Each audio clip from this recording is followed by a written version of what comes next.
Welcome to Tamil tech travel.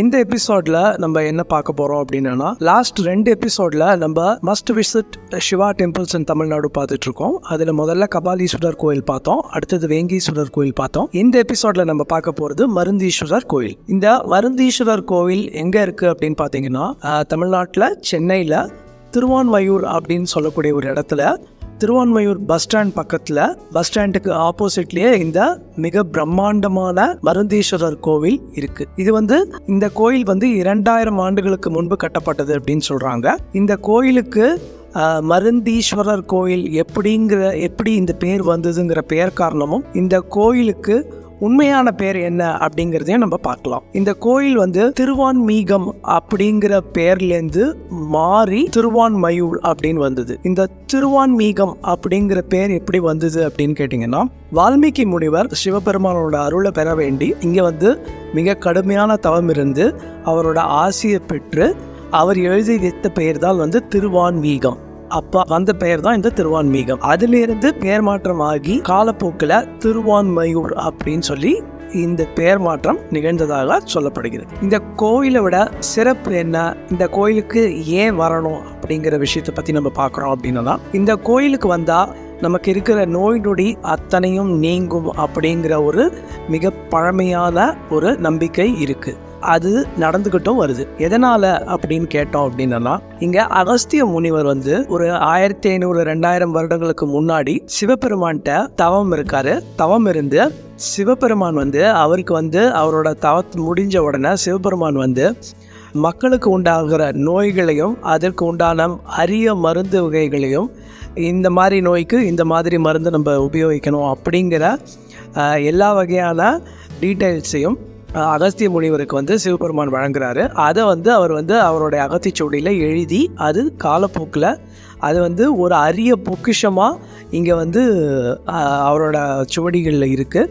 So இந்த கோயிலுக்கு நம்ம வணங்கும்போது அந்த நோய் நொடி எல்லாமே நீங்கும் அப்படிங்கிற மாதிரி ஒரு ஐதீகம் இருக்குது. ஸோ இந்த கோயிலுக்கு நம்ம இங்கே இருக்கிற கடவுள்களை வணங்கும் பொழுது நமக்கு உண்டான நோய் நொடி அத்தனையும் நீங்கும் அப்படிங்கிறது தான் இந்த தல வரலாறு. இந்த கோயிலில் இருக்கிற மற்ற கடவுள்களுடைய முழு இதையும் பார்க்கலாம்.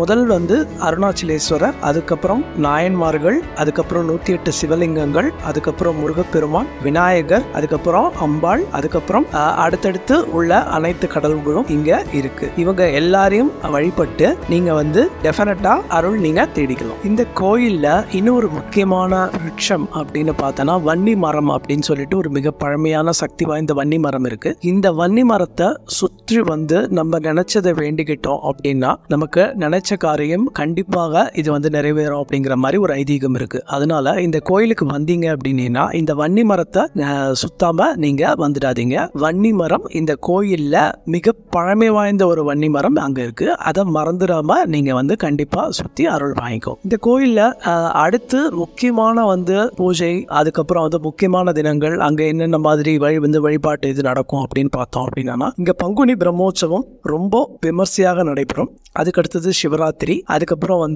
பௌர்ணமி, கார்த்திகை நாட்களில் வரக்கூடிய தினங்கள், அது மிக முக்கியமாக இங்கே மிக விமர்சையாக கொண்டாடப்படும். அதுக்கப்புறம் கிருத்திகை, இது மாதிரி எல்லா விசேஷ தினங்கள்லையும் இங்கே மிக சக்தி வாய்ந்த பூஜைகள் நடைபெறும். அந்த சமயத்தில் பக்தர்கள் அனைவரும் கலந்துக்கிட்டு நீங்கள் உங்களோட அருளை வாங்கிக்கலாம்.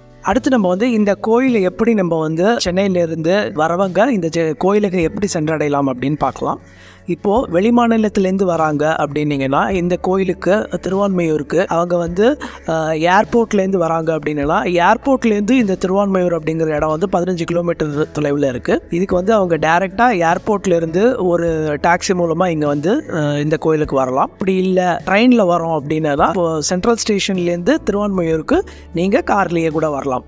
அதை தவிர இங்கே மெட்ரோ வசதி திருவான்மையூருக்கு கிடையாது. நீங்கள் பஸ்ஸில் வரலாம்.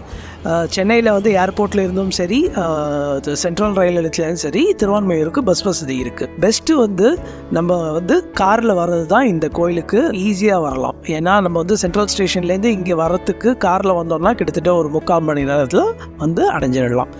இந்த கோயிலுக்கு வரத்துக்கு உள்நுழைவு சீட்டோ எதுவுமே கிடையாது. இந்த கோயில் உள்ள நுழையிறதுக்கு காசு எதுவும் கிடையாது. ஆனால் நீங்கள் அர்ச்சனை பண்ணுறதுக்கோ அதுக்கப்புறம் மற்றபடி நீங்கள் ஃபோட்டோ வீடியோ எடுக்கணுன்னாலும் அதுக்கு தனி கட்டணம் உண்டு. இந்த கோயில் மிக பழமை வாய்ந்த கோயில் அப்படிங்கிறதுனால இது வந்து அறநிலையத்துறை கட்டுப்பாட்டில் இருக்குது. நீங்கள் வந்து எந்த விதமான காணிக்கை செலுத்தணுன்னாலும் இல்லை எந்த விதமான பூஜை இதுக்கு வந்து காசு கட்டி நீங்கள் வந்து இது பண்ணணும் அப்படின்னாலும் எல்லாத்துக்குமே வந்து அதுக்கு வந்து ஒரு கட்டணம் நிர்ணயிச்சிருக்காங்க அறநிலையத்துறை மூலயமா.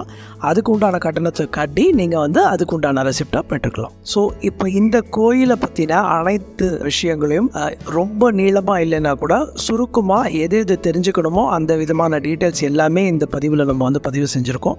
ஸோ பக்தர்கள் அனைவரும் இந்த கோயிலுக்கு தவறாமல் வந்து இங்கே இருக்கிற கடவுள்களை வேண்டி அதுக்கப்புறம் அந்த தலவிருட்சத்தில் இருக்கிற வன்னி மரத்தை சுற்றி அவங்களுக்கு இருக்கிற வேண்டுதல்களை நிறைவேற்றி அவங்களுக்கு இருக்கிற உடம்பில் இருக்கிற வியாதி ஏதாவது இருந்ததுன்னா நீங்கள் கண்டிப்பாக இந்த கோயிலுக்கு வந்து சிவனை தரிசித்து உங்களுக்கு அருள் வேணும்னு பிரார்த்திக்கிறோம். நன்றி, வணக்கம்.